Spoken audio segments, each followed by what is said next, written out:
Ramakrishna IVF centre, মা হওয়ার স্বপ্ন পূরণ।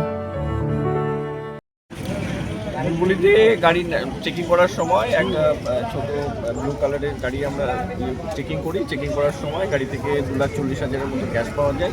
কোনো বৈধ পেপারস বা নথি দেখাতে বলাতে তারা কোনো পেপার সাবমিট করতে পারে না, যার জন্য টাকাটাকে আমরা